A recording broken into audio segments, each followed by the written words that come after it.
Hari Om Tatsat. Hari Om Tatsat.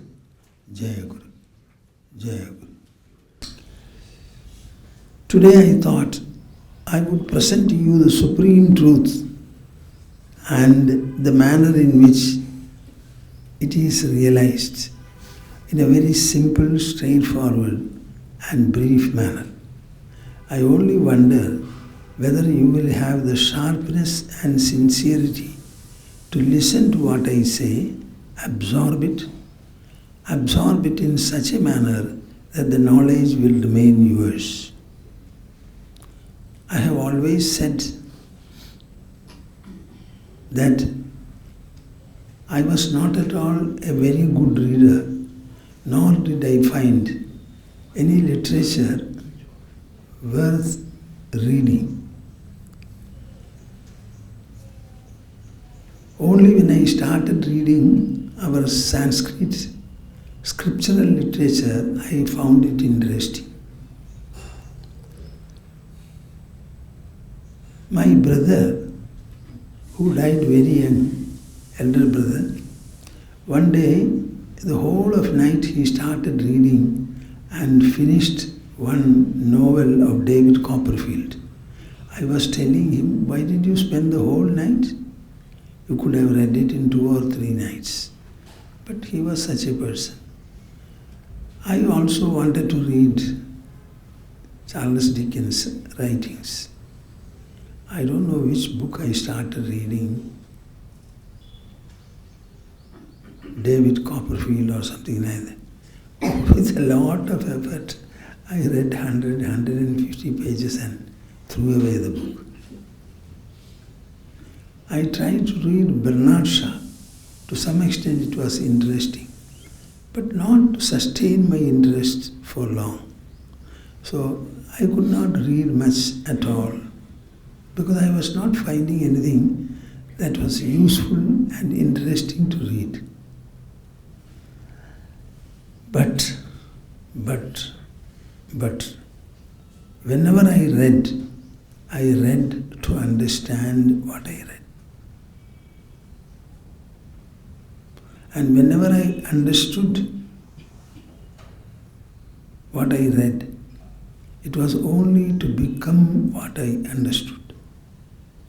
And whenever I became what I understood, I wanted to be that forever. Can you apply this principle to your reading also? When you read something, you read only to understand it. And whatever is necessary while reading, read it well, deeply, if necessary, repeatedly, so that you understand the message of what you read. And once you read, you have to become that after you have understood it. And then you have to be. This was my principle that was guiding me in all my reading. Even now it is so. So here is a point which I am thinking of presenting to you today. The whole creation is nothing but matter and energy. Our earth is solid matter. Water is fluid matter. Air is gaseous matter. Fire is energy, heat and light. And space is also material. What else is there in the whole of creation except the Panchabhutas?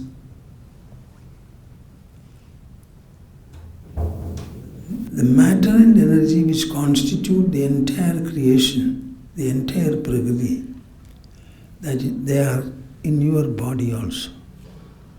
Your body is nothing but an outcome of the food that you consume, and all the food that you take in is matter.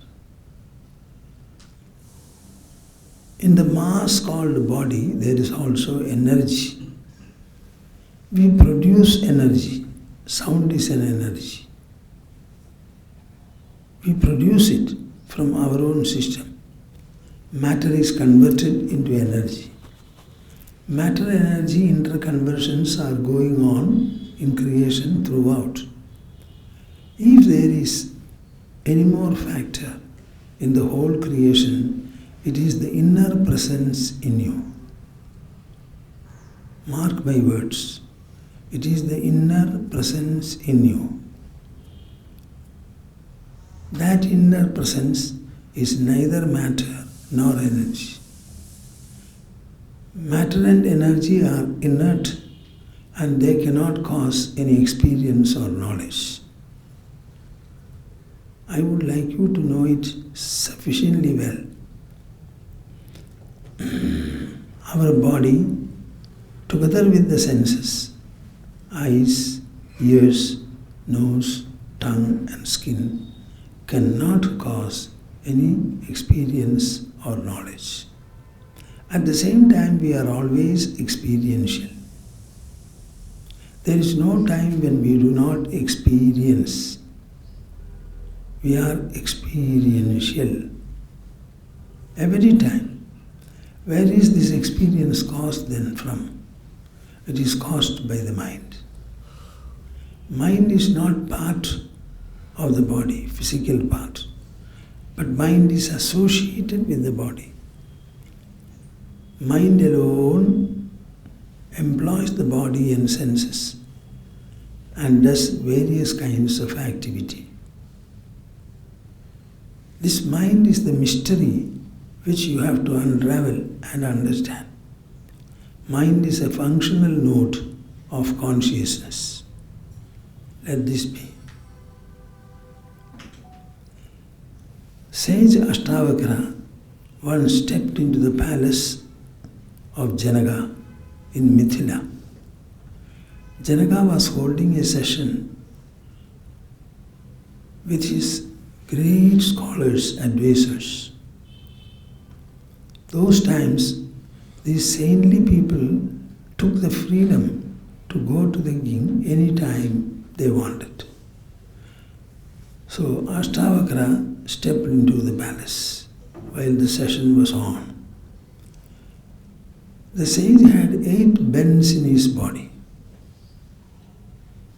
You can imagine what his gait would be. So when such a person entered the palace and the whole assembly saw him walk, all of them burst into laughter. All of them. Can you imagine? All of them burst into laughter. And that laughter was not in appreciation, but in derision.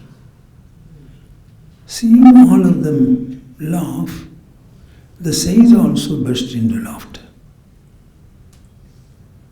Janaka was a great man, very greatly wise. When he found his assembly burst into laughter, he was not surprised.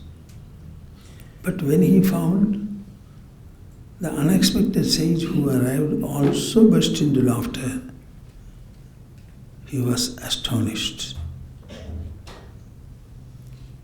He got up from his seat, welcomed the sage, and with all humility asked him, "My dear sage, you are welcome.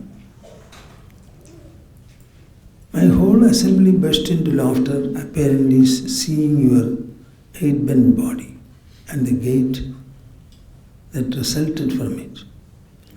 But I don't understand why you burst into laughter." The sage answered him saying,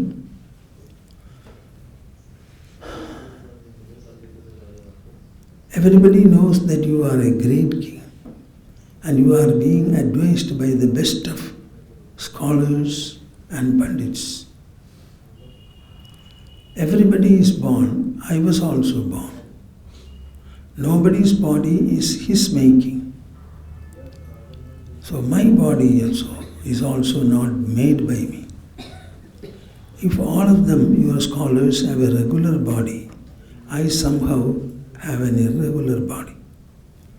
The hands that shaped both are nature's.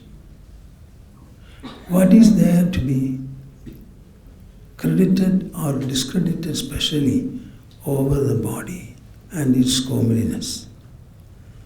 So I was wondering, rather than feeling concern for an unusual body with 8 bends, your scholars together unanimously burst into a derisional laughter. Is this the wisdom that they have? And are you, the great Janaka, ruling the throne, receiving advice from such an indiscreet group of people? So I was wondering about your plight and then laughed. Janaka was very wise and great. He fell at the feet of the sage and then immediately sought spiritual wisdom.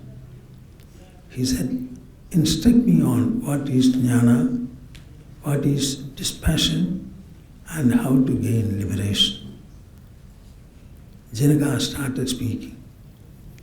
Knowing very well that Janaka was already a greatly wise person, he only spoke briefly.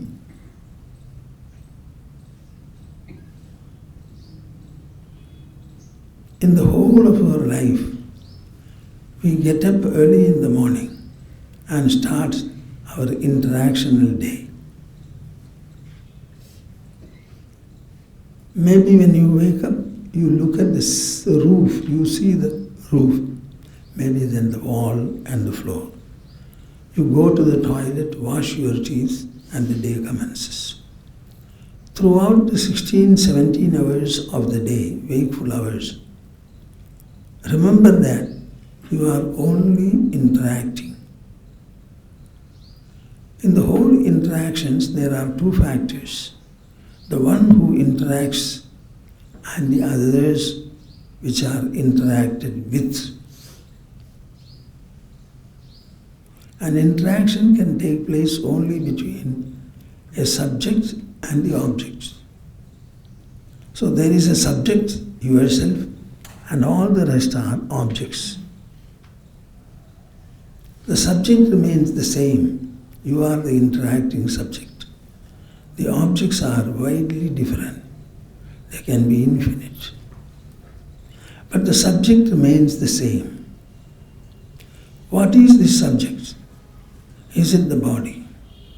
Is it the senses? Is it the mind? Is it the intelligence? Is it the ego? I think this requires introspection. However, understand that there is a subject for every interaction and there are objects also. In this background, the sage was telling Janaka, na prithvi, na jalam, na agni, na vayur, dyaur nava bhavan, esham sakshinam atmanam chidrupam vidhi muktaye. You inquire about how to get liberation. Liberation will result, my dear king, provided you understand what I say. The whole creation is made up of Panchabhutas. The solid earth, the fluid water, the gaseous air, the hot and brilliant fire, and the space, the ground for all the 4. In all these things, you are not the earth. You are not the earth. You only see and feel the presence of the earth. Nor are you the water, the rivers and the oceans. Nor are you the air surrounding the earth.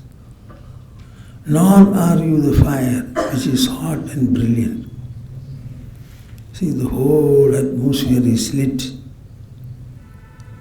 Nor are you again the space, the sky. If you are not all these and nothing else is there outside visible, then what are you? Esham Sakshinam Atmanam Chidrupam. You are the witness of all that you see. When you look at the earth, you are the witness. When you see water and the expanse of water, you are its witness. Similarly, when you see the movement of air, you are the witness. You are the witness of fire. Fire. You are again the witness of space. The witness position never changes. The witness never becomes the witnessed, and the witnessed can never be the witness. So in all your interactions of 16, 17 hours of the day, you are remaining the sole witness. Witness. You are not to make you the witness. You are the witness. If you are the witness, what do you have to do? Know that you are the witness. As the witness, you never change. When you experience grief, you are its witness. When you enjoy, you are the witness of the enjoyment. When you get bound, you are the witness of bondage. When you get liberated, you are still the witness of liberation. As a witness, there is no change whatsoever in you, the I. Can you recognize it? If you are witnessing the whole earth, tell me, what is your measure and magnitude? Are you something small, microscopical? Are you quite big, broad and great? Similarly, the vast sea you happen to see, the air also. Finally, you see the space, infinite, endless. So to be witnessing it and reflecting it within your body, in the mind, tell me what should be your magnitude. So you are the infinitely measured. Witness the witnessing consciousness. As the witnessing consciousness, there is no question of any change for you, nor can you change. No. What do you have to do? Know that I am the witness, and the I is the witness alone of everything that takes place. It is not affected by any of the witnesses. The witness cannot change its position into anything else, nor can the witness change. Once you understand that you are the witness of every experience, every event, every person, every environment, circumstances, what is there to know further? Be the witness, you already are. Start feeling the freedom, the delight, the fullness, the abundance, and the ecstasy that flows from this great realization.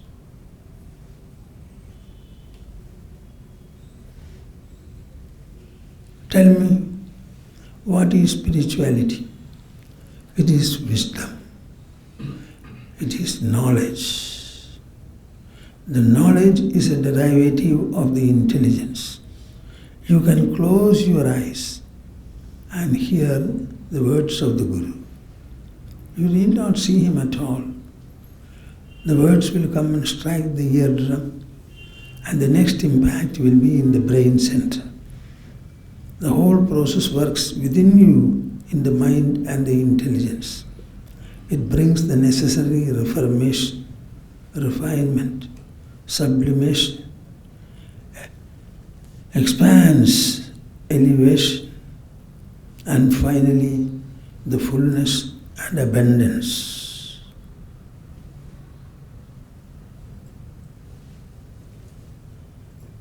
If the witness in you is already of an infinite measure, kind, and quality. What do you think of your position? Is there anything to be sought? Is there anything to be possessed? Chidrupam vidhi muktaye. Understand that it is not matter, not energy, but the consciousness which makes you feel the presence of matter and energy. It is the subject of all your interactions, and the entire interactions will be with the object which you are not. So don't let anything come before you or around you. You will remain the witness, witness, witness, the witness, witness. Know this witness nature of yours, the I, and know it also as sentience of an infinite dimension and magnitude. This is how liberation results. It results from knowledge, from realizing the knowledge that you have. Hari Om Tas. Jaya Guru. Jaya Guru.